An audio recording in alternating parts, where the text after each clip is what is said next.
Olá sócio, meu nome é Rodrigo Vicário, sou músico profissional aqui na Irlanda e investidor na Bolsa de Valores. Vamos para mais uma análise completaça. Hoje é a vez da Arezzo, eu tô empolgadaço com essa empresa, gostei muito da presença dela no e-commerce. Você vai me ouvir falar muito sobre a comparação que eu faço com a Renner e a Grendene, o posicionamento de cada uma completamente diferente. Estratégias diferentes para passar dessa crise. Eu vou dar um spoiler aqui. Parabéns para a Arezzo, que empresa incrível. Ao longo do vídeo você vai entender por que eu falo isso, onde que ela vai se beneficiar nessa crise, o que ela pode tomar de mercado, como que ela pode se dar bem, quais são os pontos de risco, os destaques de curto prazo que ela já apresentou. Então tem muita coisa legal aqui para falar dessa empresa e, como sempre, eu não quero tomar o seu tempo com algo que você já sabe. Eu vou deixar aqui na descrição um minuto de todas as coisas que eu estou falando. Se tem alguma coisa que você já sabe, que você já conhece, que você não quer ouvir de novo, você vai lá e você já pula isso, você clica para onde você quiser ir. Também vou te dar uma dica aqui. Tem uma feature no YouTube, se você quiser assistir mais acelerado, em 1,5 2 vezes a velocidade do que eu falo, se você conseguir entender tudo que eu estou falando, aí você vai lá e acelera esse vídeo. E obviamente, se você tem interesse nesse tipo de conteúdo de finanças, eu peço que considere se inscrever aqui no canal, toque o sininho para ser notificado, pois todo domingo eu trago uma análise nova, completaça. Já foram mais de 10 análises de como que essas empresas elas tendem a passar da crise. E como sempre, a única coisa que eu peço em troca de todo o trabalho que eu tive para fazer esse vídeo, que deu um trabalhão, é você deixar o curtir aqui, não custa nada, não leva nem 5 segundos, e você ajuda demais a divulgar esse canal e retribuir o trabalho que eu tenho com todo carinho aqui para entregar para vocês, tá? Obrigado por ter clicado num vídeo tão longo. Acho que a melhor forma de eu retribuir a sua confiança é gerando conteúdo atrás de conteúdo. É isso que eu vou fazer a partir de agora, sem mais delongas. Bora pro vídeo. Então fala sócio, vamos começar hoje aqui a análise da Arezzo, uma análise completa dela. Eu tô um pouco sem voz porque eu fiz uma live hoje, mas tá tudo bem, vamos que vamos, tá? O que você precisa entender quando a gente fala da Arezzo? É uma empresa praticamente 100% focada no público feminino. Foi só no ano passado que eles adquiriram o direito da marca Vans, e eles começaram a atender outros públicos também. Além disso, eles têm um posicionamento muito claro nas classes A e B. Então, os produtos da Arezzo, eles são diferenciados, eles são mais caros, eles têm mais valor agregado. Eles têm um design diferenciado de todas as outras companhias listadas na Bolsa de Valores, como a Grendene, a Alpargatas. E a principal matéria-prima que eles utilizam é o couro. Isso gera certo risco da empresa, porque o mundo, no longo prazo, sempre tenta coexistir com a natureza, gerar uma produção que não atrapalhe tanto o meio ambiente. A gente pode ver o advento da culinária vegetariana, vegana. Não muito tempo atrás era algo muito fora da nossa realidade, hoje já faz parte do nosso dia a dia. Então sim, a cada 10, 15 anos, essas coisas que reclamam hoje de natureza, daqui 10, 15 anos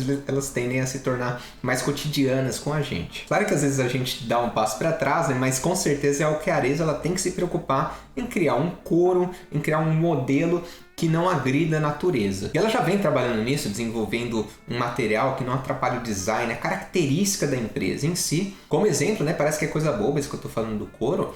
A empresa Eternit, ela acabou praticamente quebrando, né, tá em recuperação judicial, muito por conta que ela utilizava o amianto, e ele foi proibido na produção das telhas, e acabou que a empresa não sabia mais como gerar receita, porque a principal matéria-prima que ela utilizava foi proibida de ser utilizada nos produtos que ela fazia. Então sim, essa parte do couro, acredito ou não, é bem importante no longo prazo, tá? Então aqui são as principais marcas da Arezzo, tá? A Arezzo, ela cada vez mais ela se torna uma empresa multimarcas. Tem a Arezzo aqui ainda como carro forte da empresa, tá? Mas todas essas outras marcas, a gente já vai ver em números, elas também estão se tornando cada vez mais representativas na receita e no lucro da empresa. Eu queria mostrar aqui para você, até para contextualizar o que a gente vai falar em seguida, as marcas em si, os produtos, tá? Então deixa eu mostrar. A Arezzo é mais esse modelinho aqui do dia a dia, você vai para um trabalho e tal. A Schutz é uma marca muito estratégica, extremamente estratégica para a Arezzo, porque ela tem esse nome que é um pouco americano. Então foi a primeira empresa que foi para os Estados Unidos. Eles têm presença internacional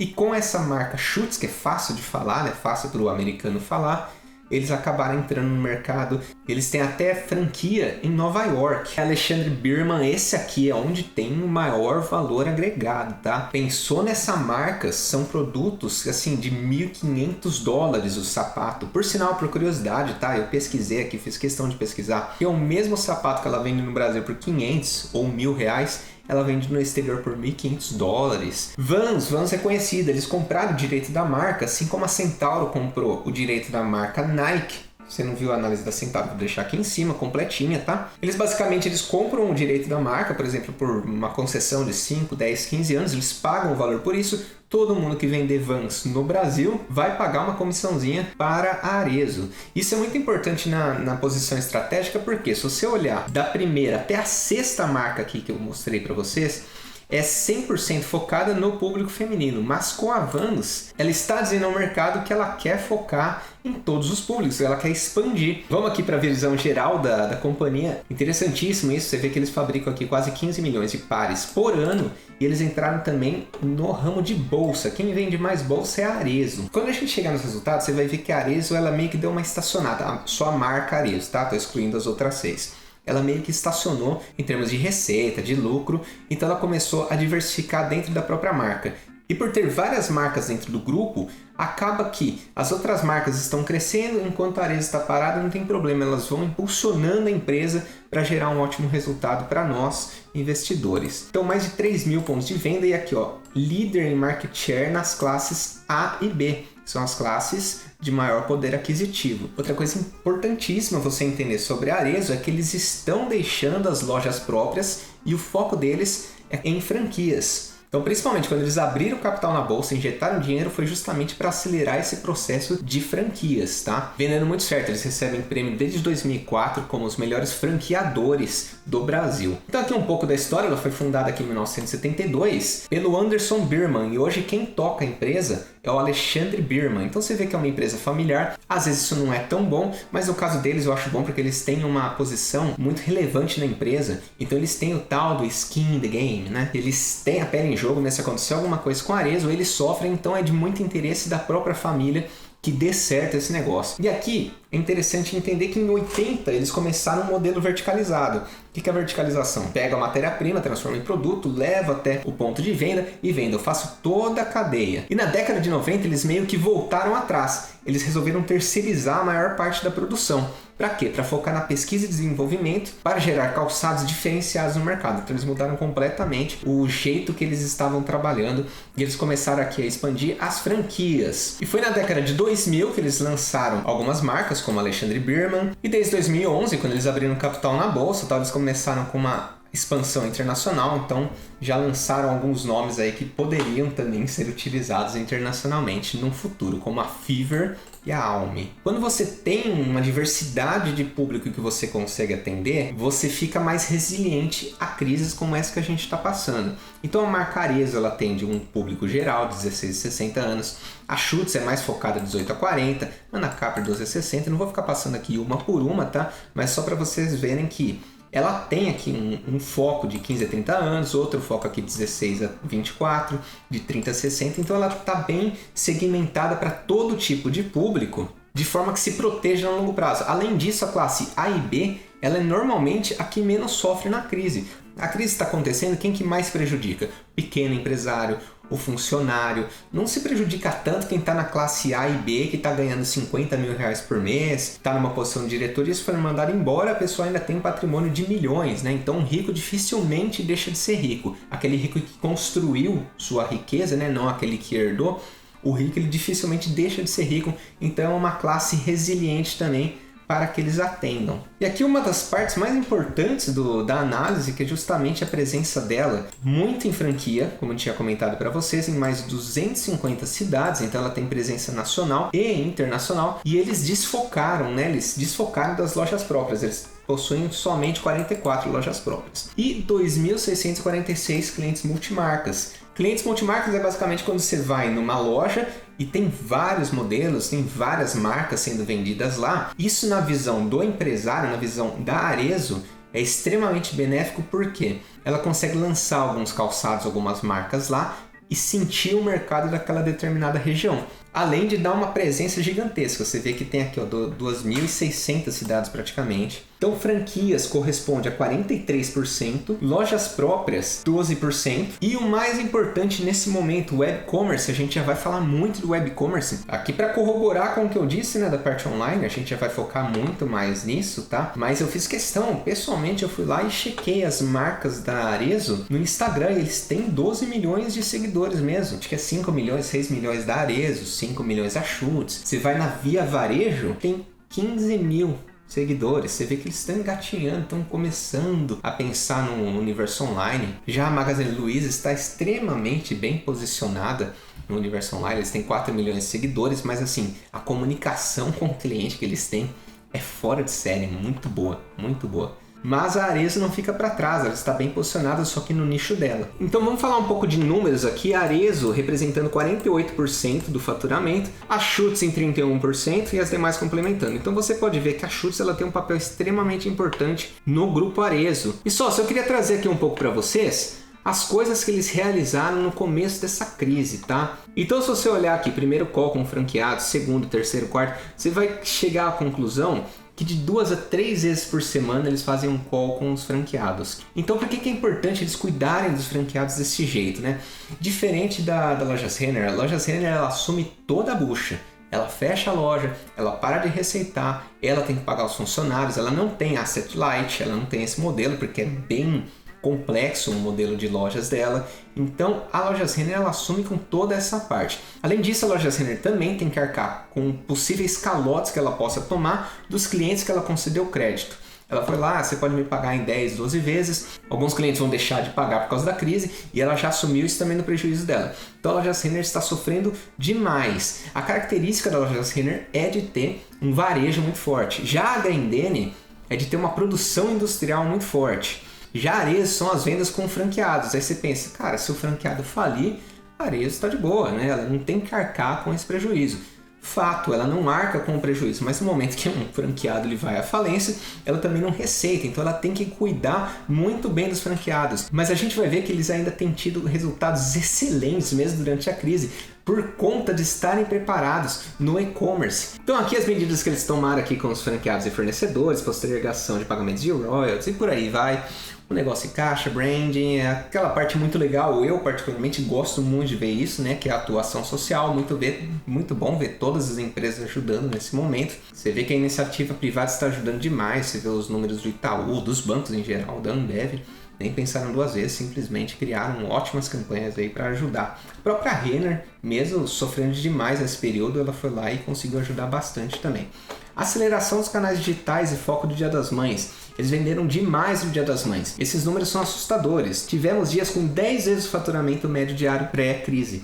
Tivemos dias com vendas acima de 2 vezes a Black Friday de 2019. Então eles estavam muito prontos para o web commerce. Em abril e maio, nossas marcas faturaram 95 milhões na web.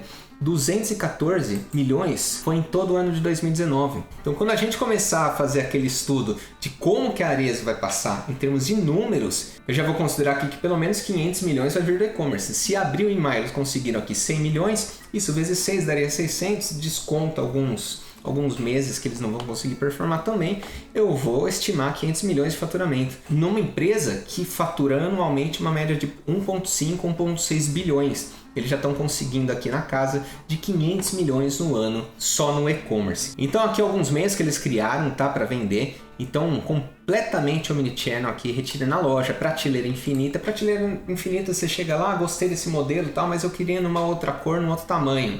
Ah, beleza, eles vão lá, entram no próprio sistema e já compram para você, porque tem em alguma outra loja. Eles entregam depois para você. É mais ou menos assim, não tem na loja, mas tem na prateleira infinita de todos os franqueados. Esse é o conceito. E isso é interessante, tá? Esse número é muito interessante. 14% dos clientes que não compravam mais de um ano. Então, provavelmente, o cara foi lá, eu vou comprar aqui na outra loja. Ah, pô, mas eles não têm um aplicativo legal aqui, não estou conseguindo comprar. Ah, mais de um ano eu comprei na Arezzo. Ah, vamos ver como é que tá as coisas lá. Talvez eu consiga comprar. Então, provavelmente, eles trouxeram clientes que pararam de comprar com eles por estarem posicionados para o web commerce. Para você ter uma ideia de como é importante essa parte do mundo digital. Gente, olha isso. Lojas fechadas. Loja fechada. Teve gente que conseguiu vender 102% do que venderam em 2019. Com a loja fechada, eles tiveram praticamente a mesma receita que o ano anterior. Aqui as lojas abertas venderam mais, algumas venderam mais. E assim, enquanto o posicionamento da Grendene, por exemplo, é de ficar reclamando, chorando e tal, não vendeu tanto, a gente tá fechando a fábrica, e não falando nada do que eles vão fazer a respeito disso, sabe? Parece que tá esperando, parece que só tá esperando assim a crise acabar. A crise vai acabar daqui 1, 2 meses, a gente continua na nossa vidinha. A Arezzo tá pensando lá na frente, ela entendeu que o mundo digital é o futuro, na verdade é o presente, né? Mas assim, será permanente. Isso que a gente está vivendo agora, não é daqui 3 meses volta tudo ao normal. Eu confesso que depois que eu vi esse posicionamento da Arezzo, eu fiquei decepcionado com o posicionamento da Grendene. Então aqui o plano de ação, né, do Dia das Mães, você vê que eles mudaram aqui essa aglomeração toda Então, rapidamente, muito rapidamente, eles já mudaram a campanha e começaram a colocar aqui 2 quadrinhos, né? A mãe que está longe da filha. Então, eles começaram a gerar essa empatia pelo que as pessoas estão passando. Criaram aqui, ó, desafio TikTok, mães e filhas. Olha esse faturamento consolidado de maio, tá? Com 80% das lojas fechadas, eles conseguiram faturar 43% de 2019. Olha a presença online, a diferença que isso faz. E aqui, em resumo, o que eles estão se propondo a fazer é seguir nesse universo online, tá? Não estão esperando só a crise acabar e voltar ao que era em janeiro de 2020. Mas no papel tá tudo bonito, no imaginário tá tudo legal, vai dar tudo certo. Porém, vamos aos números, vamos para a parte prática da coisa, tá? E que indicadores que eu vou enxergar? Grau de alavancagem operacional, se você não sabe, eu vou deixar um link aqui em cima explicando direitinho. Em resumo, é quanto que a redução da receita impacta na operação da empresa, tá? Lucro operacional, o EBIT, sobre o lucro bruto. O EBIT de 223 milhões, já trouxe tudo mastigado aqui para vocês. O lucro bruto de 776. O GAO, né, o grau de alavancagem operacional, então é de 29%. Só presta atenção aqui porque é a parte mais importante de todas as contas que eu vou apresentar em seguida. O que esse número está me dizendo? Se a receita da Arezzo cair em 29%, ela fica no 0 a 0. Ela paga todas as contas dela, mas também não dá lucro nem prejuízo. Ela fica no 0 a 0, tá?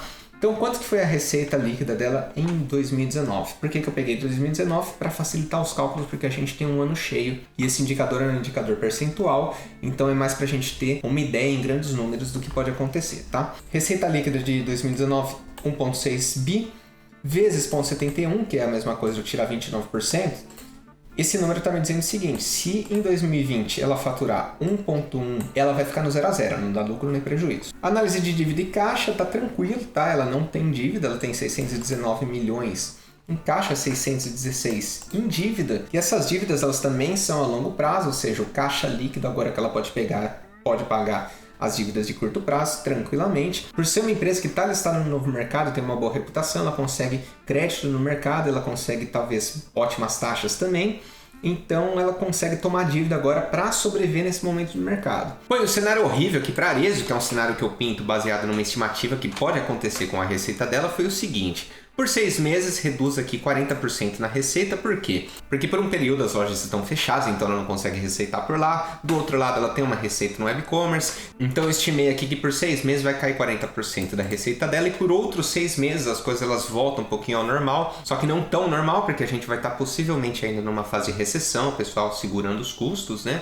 Ainda que ela tenha um público muito resiliente, por precaução resolvi aqui tirar 30% nos próximos 6 meses. Isso daria uma perda total de receita de 588 milhões. Em números, o faturamento de 2020 seria de 1 bilhão aproximadamente, 1,1. E o Gal nos diz que até 1,2 a Arezzo não dá prejuízo. 1,1 é menor do que 1,2 em 101 milhões, ela tende sim a dar prejuízo e não fique surpresa se isso acontecer. Pelo que a gente está vendo, não seria um enorme problema ela passar 2020 com algum prejuízo. Isso pode sim acontecer porque o setor em si está sendo completamente afetado. Porém, a visão que a gente tem que ter como investidor é enxergar como que ela vai passar desse período, como que ela vai sobreviver, se ela vai sobreviver, por quê? Algumas não vão. E lá na frente a gente vai ver as que sobreviveram tomando essa fatia que foi liberada no mercado. Uma coisa que eu acabei esquecendo de comentar é a presença dela no exterior, que eles deram uma pausa agora nos grandes projetos que eles tinham para lá, mas a receita nos Estados Unidos hoje já corresponde a aproximadamente 10 a 15% da receita total da empresa. Portanto, cada vez mais é uma receita relevante para a empresa e pode crescer bastante. Os Estados Unidos é o maior mercado consumista de calçados femininos, então tem muito para crescer, tem muito para expandir lá, com uma renda em dólar, o que é muito benéfico para a empresa. Então, para mim é muito claro que a Arezzo ela está extremamente preparada para passar desse momento e sobreviver ao mercado e crescer, e como eles mesmos dizem, e rumo a 2154. Eles têm um web-commerce muito bem preparado, uma variação de público, um público resiliente, presença internacional crescendo, as marcas todas crescendo, um modelo de franquias excepcional, ao qual eles estão cuidando de todos os franqueados para que todos passem desse momento, para que todos sobrevivam. Então, se continuarem fazendo tudo certinho como eles têm feito, a tendência é a gente ver daqui 4 ou 5 anos um market share muito maior do que os 33 que ele já possui hoje. Sócio, deixa eu te perguntar uma coisa, você curtiu esse vídeo? Se sim, por favor, deixa eu curtir, porque isso me ajuda muito. É uma ótima forma de você retribuir toda a atenção e tempo que eu gastei para trazer esse conteúdo para você. Se você não curtiu, não tem problema, só deixa um comentário aqui dizendo por que você não curtiu para que eu possa melhorar no próximo vídeo, tá bom? Sócio, muito obrigado pelo seu tempo e atenção disposta. Meu nome é Rodrigo Vicário do canal Fala Sócio, a gente se vê no próximo vídeo.